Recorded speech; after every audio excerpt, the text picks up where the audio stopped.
ఏలూరు జిల్లా చింతలపూడి నియోజకవర్గం కూటమి ఎమ్మెల్యే అభ్యర్థి సొంగ రోషన్ కుమార్ ఎన్నికల ప్రచారంలో దూసుకెళ్తున్నారు.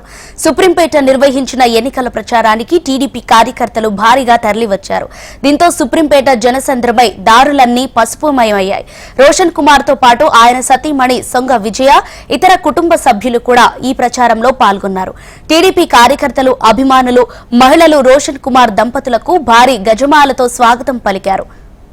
సైకిల్ గుర్తుకు ఓటు వేసి చింతలపూడి ఎమ్మెల్యేగా తనను ఏలూరు ఎంపీగా పుట్ట మహేష్ యాదవ్ ను భారీ మెజారిటీతో గెలిపించాలని రోషన్ కుమార్ కోరారు.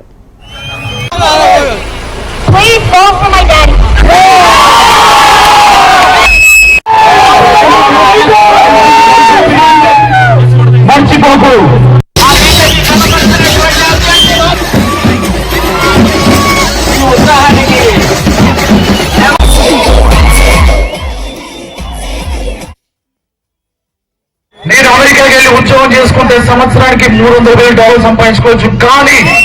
కానీ నాకు నిజమైన ఆనందం, సంతృప్తి మీకు సేవ చేయడమే.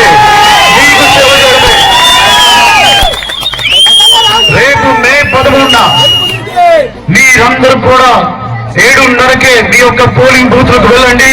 3వ నెంబర్ ఎమ్మెల్యేకి నాకు, 4వ నెంబర్ పుట్ట మహేష్ గారికి ఎంపీకి సైకిల్ గుర్తు మీద ఓటైంది. చింతలపూడిని భారీ మెజారిటీతో గెలిపించండి. ఎందుకంటే మనకి భారీ మెజారిటీ ఒక నెంబర్ అవ్వచ్చు, కానీ అది మన భవిష్యత్తుని మార్చే నెంబర్ అవుతుంది. వైసీపీ వాళ్ళు నా మీద ఎన్ని ఆధారాలు లేని ఆరోపణ చేసినా, నన్ను ఇష్టం వచ్చినట్టు మాట్లాడినా, నేను నిజాయితీగా నుంచున్నాను కేవలం నాకు చింతలపూడి నియోజకవర్గం కోసమే.